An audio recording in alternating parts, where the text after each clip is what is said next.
we are covering the 2013 Asia Oceania Davis Cup that's happening right here in Cebu, Plantation Bay Resort and Spa. And of course, this is all brought to you by Cebuana Lhuillier. And we see our first match already happening. And of course, our very own Johnny Arcilla, Team Philippines, elected to receive. And of course, 30-15. Issam Taweel of Syria has a 30 love.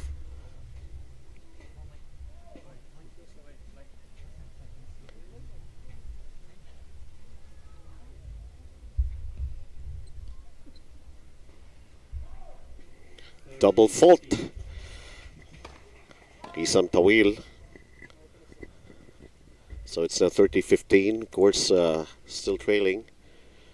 Itong ating pong kababayan si Johnny Arcilla.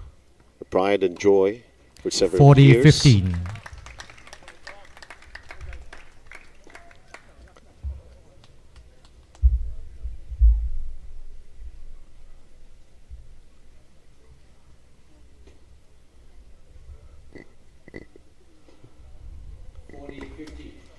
And now it's 40-15 in favor of Syria. Here in the first game of the first set.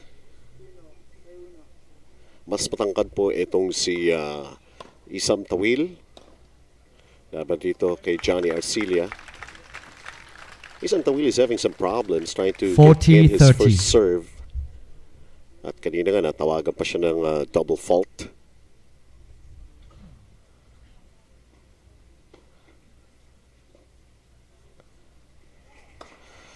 And that is long and out. 40-30. So gumagawa ng paraan itong si Johnny Arcilla. He is actually number 2 for the Philippine team dito po sa Davis Cup.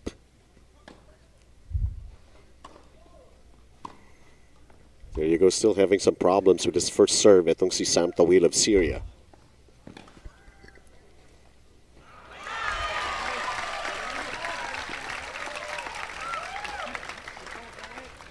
Deuce.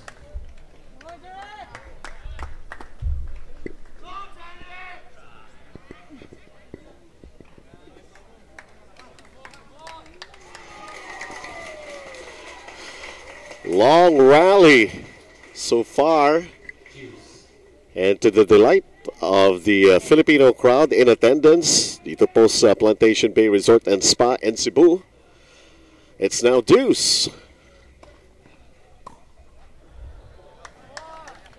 Advantage Syria. Johnny Arcilla, small but incredible, and familiarity of the court for him is boosting with a lot of confidence coming into this match.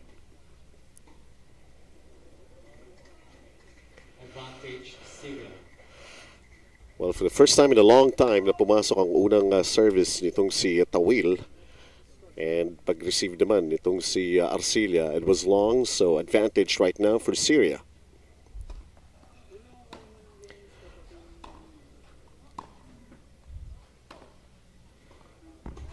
Game Syria.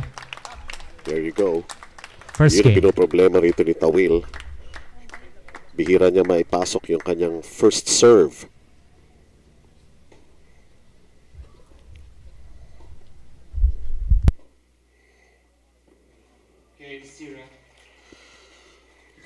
Corner shot by Taweel as he takes the first game of the first set against our very own Johnny Arcilla.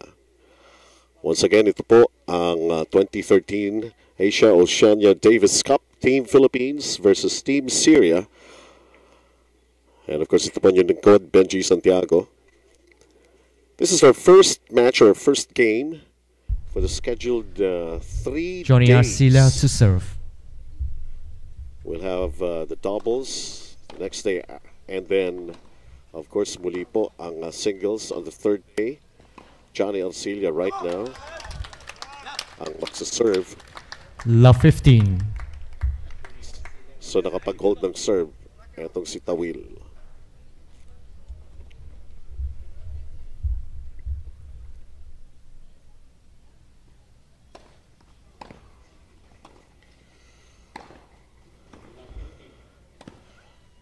And it's a great passing shot there, backhand winner para Love rito kay 30. Sam Taweel.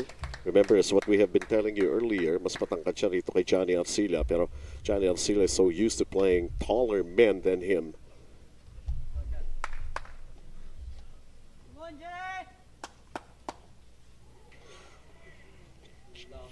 Just long para kay Johnny Arcilla as Sam Taweel was ready for 15-30. Nice approach to the net para kay Taweel. Arcilla, that could pose a problem for him.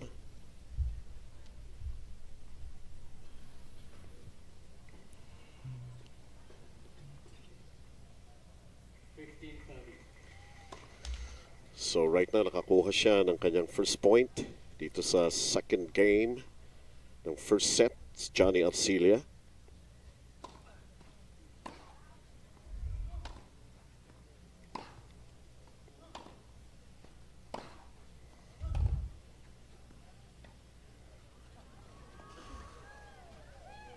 Out. 15-40.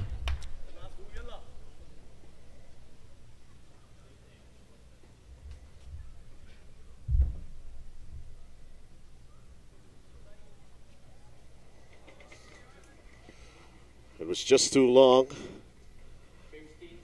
Good strategy para kay Taweel.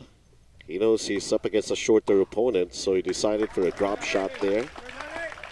And now it's 15-40, still trailing. 30-40 of Team Philippines. Poised to break. Etong si Taweel.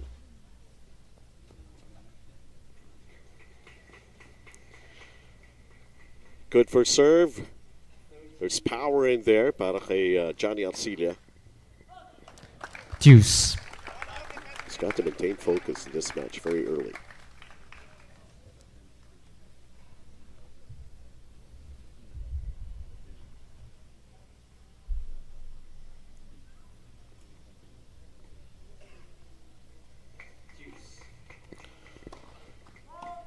And still making that comeback the way he did back the first game of the first set, almost breaking the service of Sam Taweel. But right now he's got to hold serve here.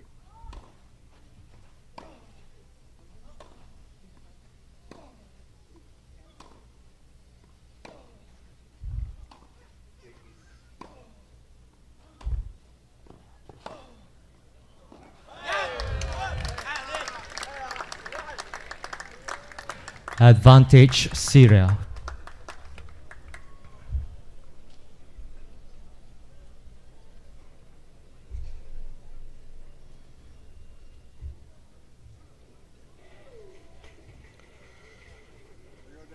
Look at the crowd. Their reaction here. Advantage for Syria. Trying to break the service of our very own Johnny Arcilla of Team Philippines. Game Syria. This is a slow court. Syria leads 2 games to love. Johnny First set. Arcilla during the interview we had with him. And let's see, sabi nga niya, he's familiar naman daw with the surface.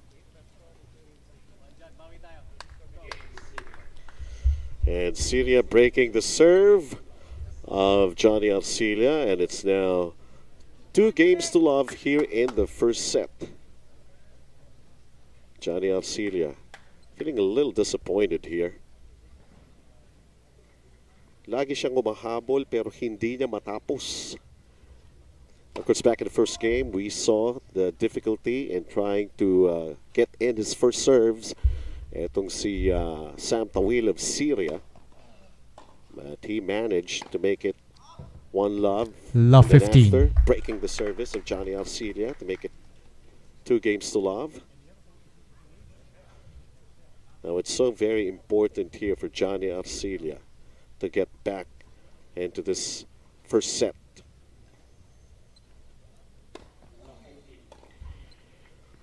Long with that forehand. Love 30. And it's love 15.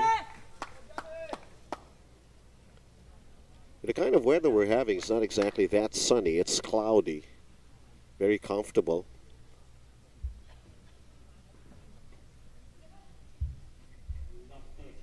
He had that space, pero it was out. He had the good intentions. I would say lucky for Johnny Arcilla. He was nowhere in that right side of his, sa kanyang posisyon. 15-30. Once again, it's Syria who's serving here in the third game of the first set.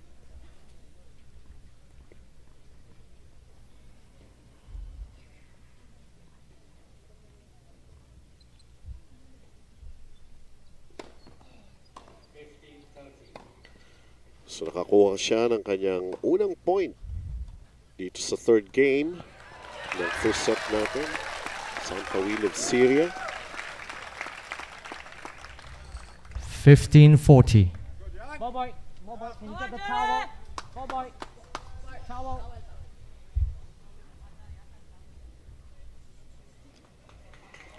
Well, what do you know? I told you this guy is small but incredible. And he's got those tricks up his sleeves, all the short sleeves, shirt. Itong si Johnny Arcilla. Yonex, of course, one of our sponsors. Thank you very much for supporting our Philippine team dito po sa Davis Cup na ito, dito sa Cebu. The Cebuana Lhuillier is our main sponsor. Big supporter 30-40. of Philippine tennis. Big supporter of our Philippine players. Put the towel on the chair.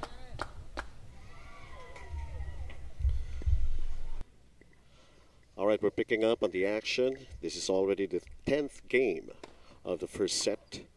It's 5-4 in favor of the Philippines.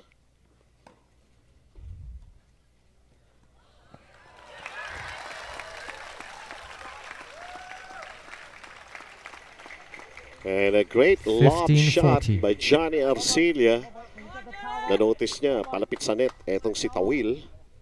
Binigyan ng tira na mataas. And of course, na-miscalculate ng Syria. It's another unforced error.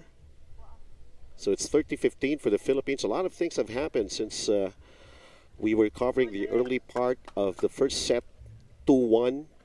Arcilla was still trailing then.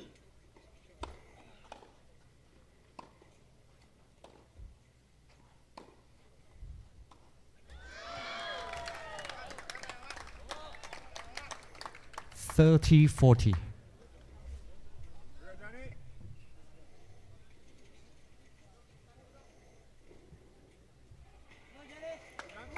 Put the towel on the chair. And that is out. Now it's 40-15. Set point para sa ating pambato na si Johnny Arcilla, who comes in dito sa Team Philippines as number 2. Syria with Taweel as number 1. What a comeback para rito kay Johnny Arcilla.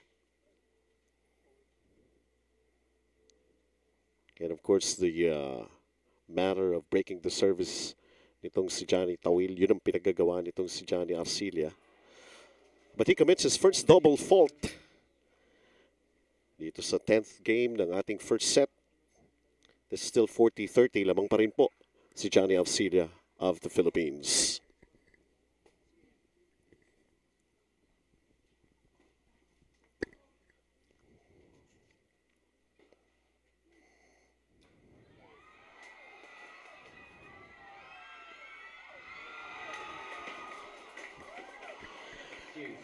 Naglaban sa net.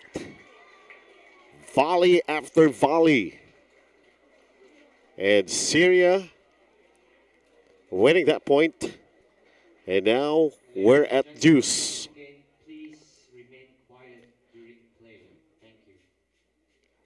Earlier, nung nag-2-all, the match was halted dahil medyo umulan at marami yung patak nung ambon.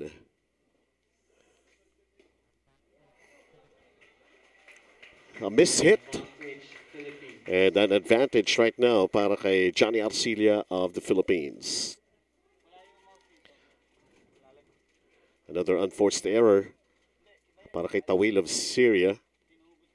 It's usually his forehand. He's making a lot of mistakes when using his forehand.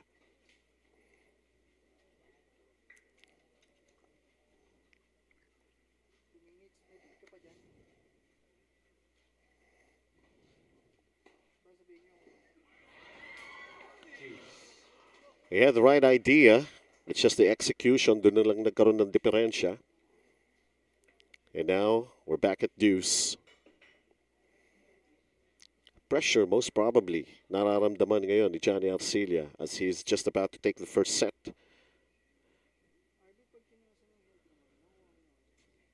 It's been a great comeback so far para kay Arcilla.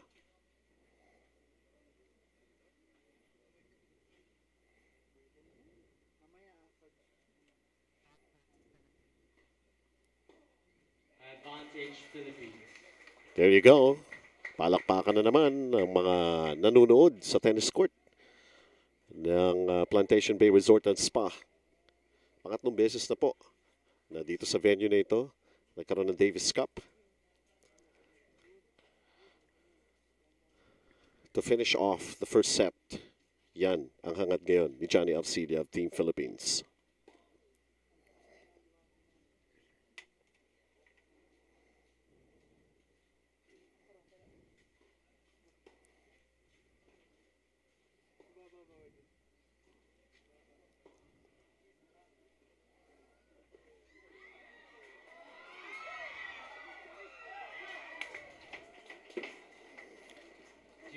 So muli na ulit na naman ang kanilang bakbakan malapit sa net. And we're back to deuce. One of the finest things that happened here for Team Philippines for Johnny Arcilla was back in the 7th game of the first set when he led 4-3 after breaking the service game of Taweel of Syria. And then he will serve in the 8th.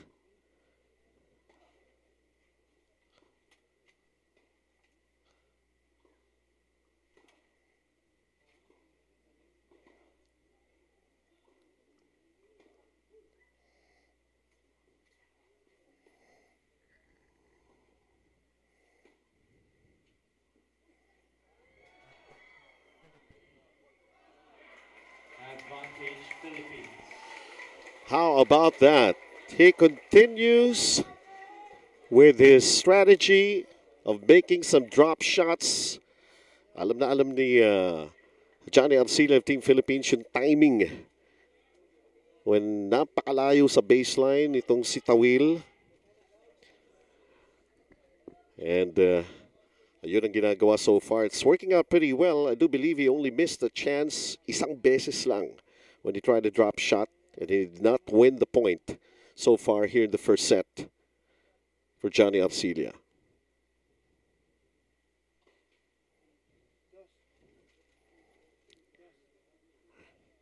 That could spell pressure when you can't make your first serve go in.